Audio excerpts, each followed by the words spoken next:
Welcome into a Thursday edition of Hittin Hard with Jon Chuckery. Today on the show, anything that we take away from this Braves and Mets series. The Bulldogs may have the best position group in college football, and it ain't what you think. And also, I've got one name that, hey, why not? Let's roll the dice for the Falcons. It's up next. It's Hittin Hard with Jon Chuckery, Locked on Sports Atlanta. This is Hittin Hard with Jon Chuckery, part of Locked on Sports Atlanta. And it starts now.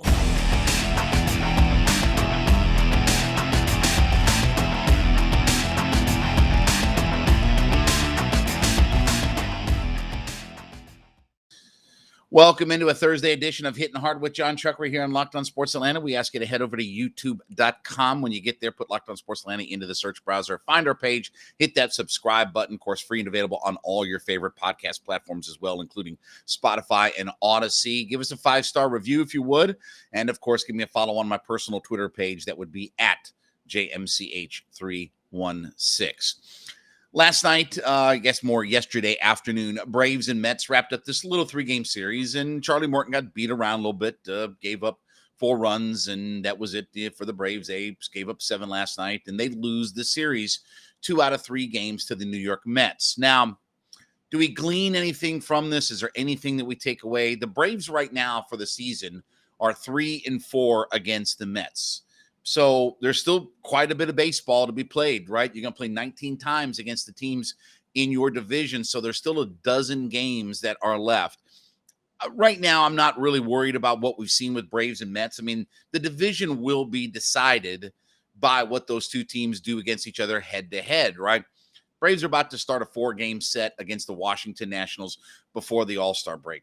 Wouldn't surprise me if the Braves get themselves on a 4-game winning streak, right, going into the break, because the Nationals are the most dreadful, god-awful, pawn scum organization that's in baseball right now. They're an awful franchise right now. So I'm not going to be surprised if Braves go in there and beat the daylights out of them. Where we're going to really watch, though, is, and we still have several weeks before this takes place, is starting on August 4th. Because to me, this is when the rubber meets the road. Will be August 4th when the Braves go to Gotham to play the Mets for are you ready? 5-game set. Now remember, there's all of these weird schedule quirks this year because of the condensed, spring training and this, that, and the other, and starting the season late and blah, blah, blah, blah, blah, blah, blah.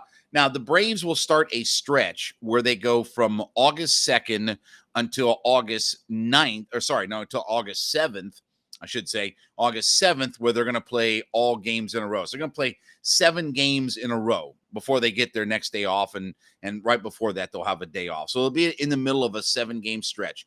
But that August 3rd through August 7th stretch against the Mets, to me, that's really going to have a lot more definition about where we're headed for this season. Are the Braves more ready to win the division, or are the Braves more going to have to start talking about potential wild card? And you can tell me about a whole bunch of games left and all this kind of stuff. I'm with you. I get it. I understand.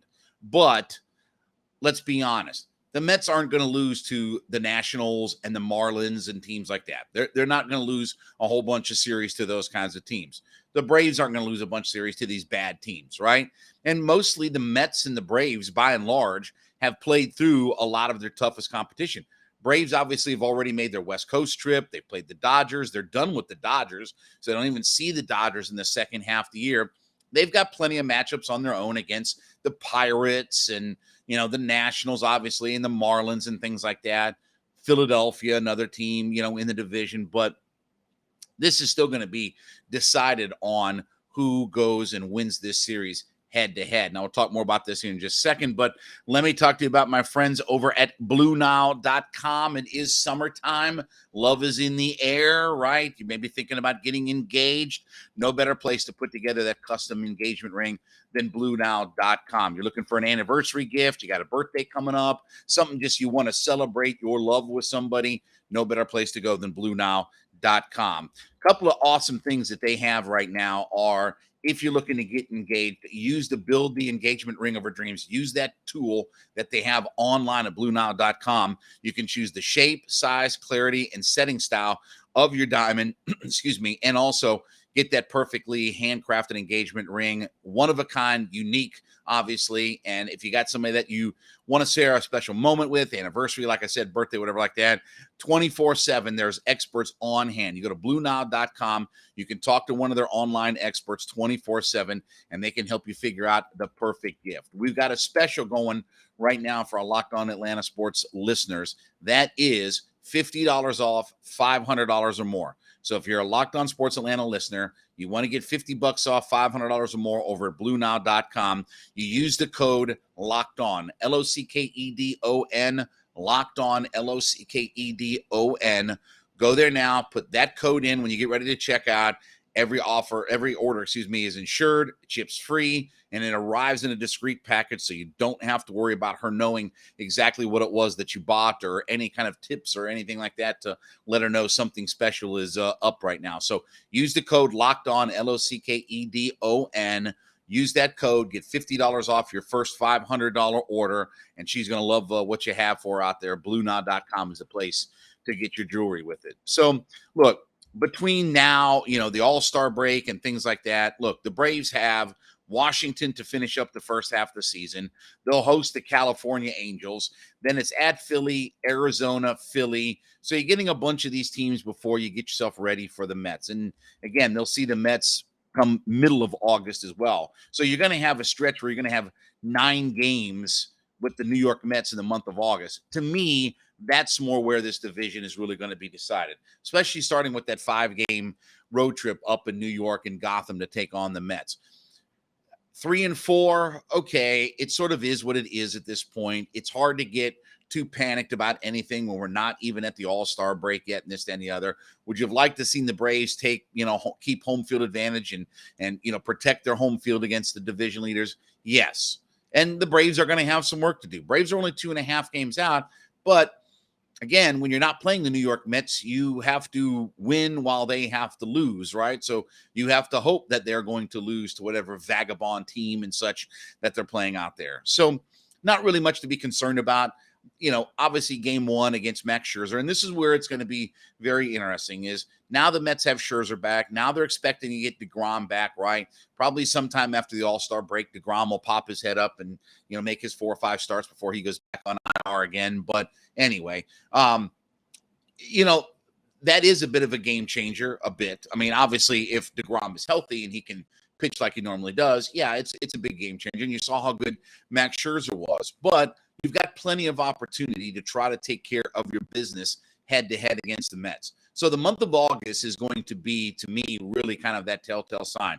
You'll have 9 games in the month of August against the New York Mets, and that 5-game series up in New York, that's when we can start to talk about things about, okay, where are we at? Even if the Braves, let's say, go 2-3 against the Mets in that 5-game series, okay, you're right. You're going to be right there in the mix for the division race. Now, look, you go 1-4, 0-5, something crazy against the Mets in that 5-game series, then there might be some questions about, okay, are we going to win this division? Are we going to be the team to beat this year in that division? Because the Mets are not going away. I mean, give the Mets credit.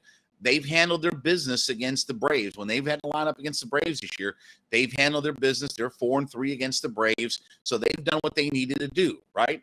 It's not like the Mets, when they've lined up against the Braves, have tanked and choked and, have just kind of stubbed their toe and faltered in all of it. They have a winning record against the Braves. They've taken advantage of that situation. You have to give them some credit for it.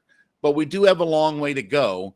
But we say that, but we are on the downside of the schedule.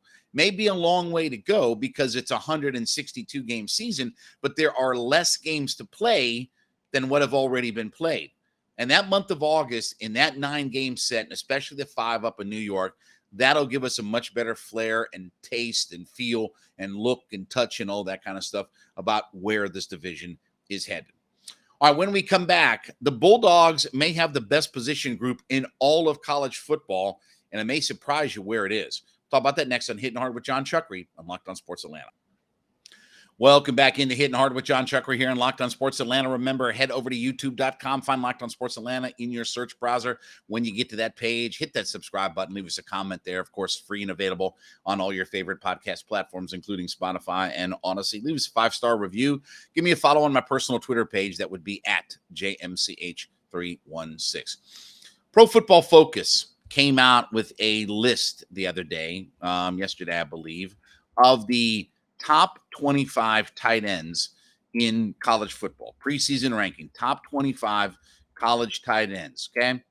No real surprise that Brock Bowers came in at number 1 for the Georgia Bulldogs. Interesting, though, at number 3, Arik Gilbert comes in for the Georgia Bulldogs. And then at number 14, Darnell Washington comes in for the Georgia Bulldogs. So the Bulldogs right now have the 1, 3, and number 14 rated tight end in all of college football. Do they have the best position group in college football? I think there's a case to be made. I will tell you honestly, you might want to go look at that Ohio State wide receiver core if we're talking about best position groups. But the Bulldog tight ends are right there. And how crazy is it to think that when we talk about what is the absolute unquestioned strength position-wise for the Bulldogs, that we would say the words tight end. Now, my good friend Randy McMichael is smiling down from heaven, even though he's not dead or anything like that. But he's smiling about the idea of the Bulldogs might have the entire best position group in all of college football. And it's not defensive end. It's not outside linebacker. It's not middle linebacker where we think about. It's not running back when they had Chubb and Michelle and guys like that in their backfield, right? It's none of those. It's not wide receiver. It's none of that stuff. Corner, safe, nothing. It's tight end. And isn't it crazy to think about the shift in the idea of what Georgia is becoming with their offensive weapons, how much better they've recruited at tight end, wide receiver, things like that. Now, look, they're still getting their 5-star quarterbacks in all of this as well. So I don't want to take that away from it. And yes, I understand they didn't get Arch Manning. They didn't get that white whale out there, but they have still brought in 5-star quarterbacks. And look, we've talked about before, Nick Saban had to go through his transitional phase to get past some of the old ways of thinking about college football, right? You know, the first step he took was defensively. He got away from the Mount Codys and people like that, the Marcel Darius, you know, the big bulking defensive linemen, and the Mark Barons of the world that came down and thumped the daylights out of you at safety. And he decided to go with more guys, speed, sideline to sideline, quick linebackers, the Eddie Jacksons in the backfield, right? Complete transformation about how they built their defensive personnel. And then once Lane Kiffin got there, and this is kind of, acknowledged as kind of that tipping point, when Lane Kiffin got there, that's when it became, let's play offensive football. And look what Alabama has done, right? They've had the Heisman Trophy quarterback. I mean, think about it. They went through a stretch where you could say, well, Tua was the best quarterback ever. Then it was, well, maybe Mac Jones is the best quarterback ever. Now it's, well, maybe Bryce Young is the best quarterback ever, right? They've gone through that phase. Oh, yeah, don't forget about the fact that they had 4 first-round NFL wide receivers that were all on one roster just a few years ago, right? Plus all the other, the Najee Harris's, and it goes on and on and on and on, right? Complete different change in offensive philosophy. That's where the Bulldogs have to get to. And this is an important first step. Now, the key is going to be, and I don't think that this is going to be as big of a problem for the Bulldogs, is getting the football to them, right? It's great to have the best tight end room in America, but you got to get the football into them. Now, we'll talk some more about this coming up here in just a second, but want to talk to you about one of our new sponsors here today. Look, we know a lot of you, inflation running wild, right? We didn't get a very good report yesterday about inflation, over 9%. We know time's a little bit tougher, harder to pay rent, harder to put gas in the car when you need it. Are you finding yourself a little bit short on cash at times? We've got something that can help. It's called Dave. It's the banking app that can help you get $500 instantly with extra cash, right? So we all know at times we get ourselves into a pinch. We need some extra cash. We need some extra money. We got to get through the week, right, until we get paid, this, that, and the other, right? And you don't want to go to a title loan or something like that, and you got huge interest rates and things like that. You can tackle some of those expenses by using the Dave app and take that stress and worry out of everything. There's no interest. There's no credit check that you need. We've got millions of people that have already downloaded this Dave app to get the financial relief that they need with this extra cash. So if you're in a pinch, you need a little bit of extra cash, you need a little bit of extra help, download Dave, and you can think of it as a helping hand out there. So here's what we want you to do. Download the Dave app from one of your app stores right now. Go to whatever app store that you use, download the Dave, D-A-V-E, Dave app, and I want you to sign up for the extra cash account and get $500 instantly. You can get up to $500 instantly when you download Dave, D-A-V-E app, sign up for the extra cash account. Terms and conditions, if you want to read all through that, you go to dave.com/legal. That'll give you all the information that you need. But instant transfer fees apply. Banking provided by Evolve, member FDIC. The future of trying to pay your bills will definitely thank you for all this. Check out that Dave app today and sign up to try to get your $500 instantly. So, look, I've talked before about Stetson Bennett and the idea of, does he need to be better if the Bulldogs are going to be better and things like that. I don't know that he needs to be that much better because the Bulldogs have so many weapons offensively. And again, we talk about this tight end room. Think about the fact that over the next couple of years that they may have 3 guys that are all playing on Sunday. Now, it's not like the Bulldogs haven't had great tight ends before. We just mentioned about my guy, Randy McMichael, Ben Watson, Leonard Pope, guys like that who are really productive in college. But the idea of having all of these guys here at one time, Bowers is the best pass catcher that the Bulldogs have. He is their best weapon in the passing game is Bowers. He's a special elite talent. He's going to be a first-round pick. He's going to be a guy that's going to be looked at as all-world. Where he projects and things like that as far as how high in the draft, we still got way too much time to have to worry about that kind of stuff. But Gilbert is another guy who is a special elite talent. Remember, he came out as the highest-rated tight end prospect in 247 history, right? He was the big can't miss, can't fail guy. Got to LSU. There were things going on, this, that, and the other. Got out of there, and a lot of people thought he was going to head to Florida and play in Gainesville for the Gators. That didn't happen, and he comes to the Bulldogs.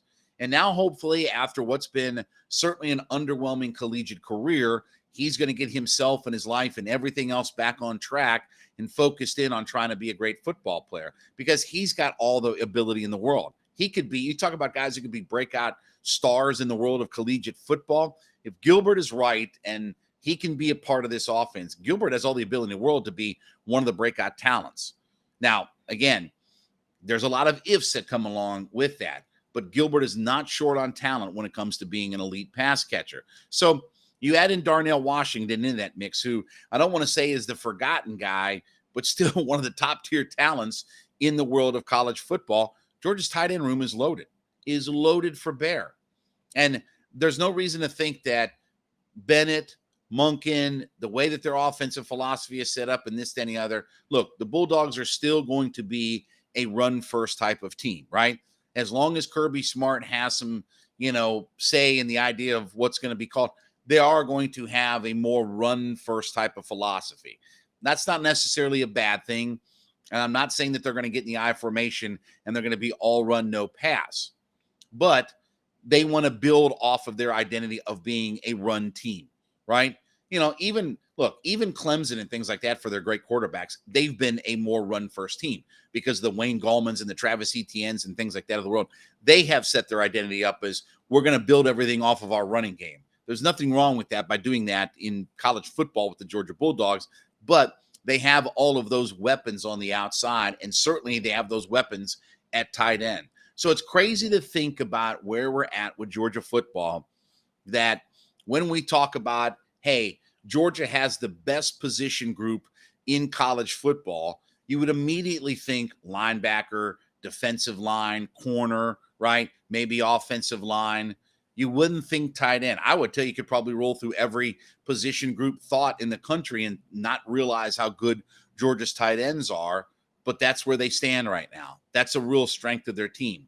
And it's going to be fun to watch Monken, their offense coordinator, how he's going to get the football, the plays that he's going to call up. They've done a great job with Bowers. Bowers has really broken out. And that was kind of maybe a happy accident in a lot of ways, right? Because Bowers wasn't projected to be as dominant of a player as what he was, but because of injury and things like that to their wide receiver positions, right? They had so many injuries at the outside wide receiver position that Bowers was forced to have to be one of those kinds of guys. And now here they are. They've built themselves arguably maybe the best positional group in all of college football. It's why I think that the Bulldogs offense is going to be fine. You're not going to have worries about it, and why Georgia should be one of the big reasons why Georgia will be right back in the college football playoff mix. All right, when we come back, a name for you for the Falcons. I'm going to give it to you. Why not is what I have to say. It's up next on Hittin' Hard with Jon Chuckery on Locked. Back on Hittin' Hard with Jon Chuckery here on Locked On Sports Atlanta. Head to youtube.com, put Locked On Sports Atlanta into the search browser. When you find that page, hit that subscribe button, leave us a comment there. Free and available as well on all your favorite podcast platforms, including Spotify and Odyssey. Leave us a 5-star review and then give me a follow on my personal Twitter page at JMCH316. Okay, I'm going to give you a name. Saw a video yesterday, saw some commentary by him on Twitter, this, that, and the other, trying to get himself in shape, trying to get himself ready for the NFL season, okay? Now, the Falcons have some cash. They got some scraggole. They got some cash, some bread, some do-re-mi available to them, right? Need to use it. I know they're kind of waiting around to see what's going to happen with, cuts in training camp and things like that, but we've also talked about the fact that their pass rush no doubt is improved year over year, but it's not a finished product. You ready? Here's your name, Jason Pierre-Paul. Now, I've brought up the idea of Ndamukong Suh few weeks, whatever ago, was talking about the idea of, I want to play again in the NFL. The door has been closed in Tampa Bay for me. I still want to play. And I brought up the idea, why not line him up with Grady Jarrett and bring him in? I'm going to say the same thing about Jason Pierre-Paul. Why not give him a shot and why not bring him in? A veteran pass rusher. Last year, he played and started in 12 games for the Tampa Bay Buccaneers. Did not have a great productive season, 2.5 sacks. Although, when you look at our roster, 2.5 sacks seems like 20. But the last 3 years that he's played before that, at 29, 30, 31. 12.5, 8.5, 9.5 sacks. Is Jason Pierre-Paul the answer to all of our pass rush needs? No. Is Jason Pierre-Paul the solution to how to be a great pass rush? No. But is Jason Pierre-Paul a guy who could be a piece and a part and a help and a mentor? Remember when the Super Bowl run came along, right? And the Falcons brought Robert Mathis in from the Colts. Was he the same player in his peak, in his prime and all that? No. Wasn't the same type of player. But he was a guy who helped mentor Vic Beasley. He was a guy who was able to come in and mentor Beasley for it. And look, you don't expect a lot out of a guy like Pierre-Paul, but can he? Sorry, Dwight Freeney. I apologize. Dwight Freeney was the guy. Sorry, I got my other Colts outside guy out there. Dwight Freeney was the guy that they brought in, and he worked with and he mentored Vic, and it led to Vic having his best and really only great season in the NFL. Could Jason Pierre-Paul be that same kind of guy for the Falcons in working with an Ebiketie or even working with Lorenzo Carter? Why not? I mean, I'm not saying it will or will not happen. I'm not saying that the Falcons are a leader in the clubhouse for Paul. But certainly he's a guy that is out there on the marketplace. And I know he's 33 years old. And I know he's probably not the same player. But when you're talking about having a guy like that around your young pass rushers, and Lorenzo Carter's still a young guy, and Ebiketie's obviously a rookie, having a guy like that around can only help. I don't know what his price tag is. It isn't going to be a whole lot. The Falcons do have some money. Does he want to play for a contender? Probably. But like Ndamukong Suh, that's all great and fine. Somebody has to want, a contender has to want you. A contender has to want to bring you in and have the cap space to be able to bring you in. Not everybody's in that same boat. Not every contender is looking to add a 33-year-old defensive end. This roster has nothing to lose. This roster has nothing to lose by rolling the dice on an Ndamukong Suh and a Jason Pierre-Paul and guys like that. They have nothing to lose. There's no expectation. You're not signing Paul to a 5-year deal. So why not give it a roll and a look-see? Now, we'll talk about more about this in just a second, but I want to talk to you about my friends brought to you today. The show is by Coffee AM, coffeeam.com. You know how passionate I am about these folks. You know how much I love these guys. Your best small batch coffee brewer in America is right here in the state of Georgia, up in Canton. Coffeeam.com is the place to go. You want to check out their line of all of their different coffees, teas, gift sets. They have a wide selection of things for you to take a look at and choose from. Of course, again, I talk about this care package that they had sent me. Smelled so good. Open that bad boy up, and that aroma of those coffees. You like flavored coffees, you like different kinds of brews. They have everything available to you at coffeeam.com. A wide selection of different types of items in there. Don't forget to take a look at their teas as well. You like organic, you like fair trade, you like flavored, you like espresso roast. Everything is available to you at coffeeam.com. And we've got a special going on right now for our Locked On Sports Atlanta listeners. Go to coffeeam.com/locked on. That's coffeeam.com/locked on. Go there today. Take a look at their full menu of coffees, teas, and gift sets. When you put together that first order and you go to coffeeam.com locked on, do it. Go to checkout. In the coupon code, I want you to type in locked on, LOCKEDON, LOCKEDON, locked on at checkout. You're going to get 15% off of that first order. Coffees, teas, gift sets, it doesn't matter. Whatever your order is on that first order, 15% off by putting locked on into the coupon code when you get to checkout. coffeeam.com, best small batch coffee brewer in America. So look, why not give a guy like a Jason Pierre-Paul a shot to be a part of all of this? Now, like I said, I don't know if he wants to be here. I don't know what his expectations are, but guys want to play football. And maybe a guy like Jason Pierre-Paul is a guy who can come in and help change up the culture, and he wants to be part of growing something or this and the other. What would my expectations be of a guy like that? I don't know. Can he give me 3, 4, 5 sacks? Can he do that? He could probably do that in his sleep. And certainly, look, it's not a matter of Carter and Ebiketie are going to play every single snap that's out there. And the Falcons, to be honest with you, have very little depth after all of that, right? There isn't a whole lot of depth to going and sacking the quarterback after you get past those two guys. So it's not like it's not a massive position of need. It's not like the Falcons can, just let a guy like that walk by and not kick the tires on him. You need help at your defensive line. You need help at your outside linebacker position. You need a guy who can come in and sack the quarterback. They don't have those kinds of specialists, right? The old saying was that Mark McGwire was a one-trick pony. Okay, that's probably true. His one trick, though, was really important. He could hit the ball out of the ballpark. The only ballpark that maybe could hold him in was Grand Canyon, right?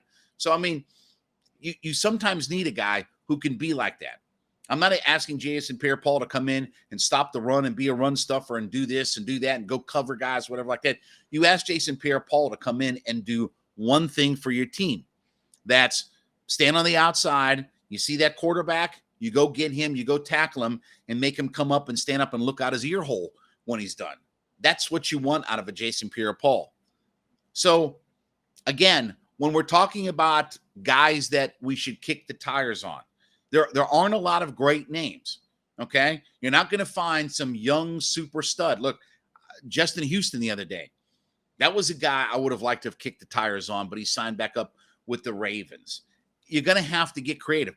If we can go out and sign every bum Bears cast-off that's left in America, every guy who played for Ryan Pace, who got fired as the GM of the Bears over the last 2-3 years, why can't we kick the tires on some guys that maybe have a little bit of name value and maybe actually have a little bit of game left? Not every bum organization's cast-offs, right? At least get some guys that have had some success in the league. I'm not building my franchise around him, but maybe Jason Pierre-Paul can come in and teach my guys something, not be some bum cast-off from the Chicago Bears because I have their old GM and that's the only place he knows to go look for guys. And he has this big influence over my general manager. So before you dismiss the idea, go look at the guys that they've signed on this roster so far. You could do a lot worse than giving a shot to a Jason Pierre-Paul or an Ndamukong Suh or somebody like that. Yeah, but they're at the end of who cares if they're end of the career? Right now, your roster looks like a bunch of guys at their end of their career. You got a bunch of first-round picks that are on their third, fourth, fifth team in a handful of years that are at the end of their career right now, in their make-or-break years. All right, we thank you so much for making Hittin' Hard with Jon Chuckery your first listen every day. Make A to Z with Mark Zinno your second listen every day. Mark is back talking all things Atlanta sports, opinions you may not like, but you know you've got to hear them. He is free and available on our YouTube page at Locked On Sports Atlanta. Hit the subscribe button when you get there. Also, you can download us for free on all of your favorite podcast platforms, including Spotify, Odyssey. Hit that 5-star review button for us if you would, please. And then, of course, follow me on my personal Twitter page at JMCH316. We will wrap up the week tomorrow. It's been Hittin' Hard with Jon Chuckery on Locked On Sports Atlanta.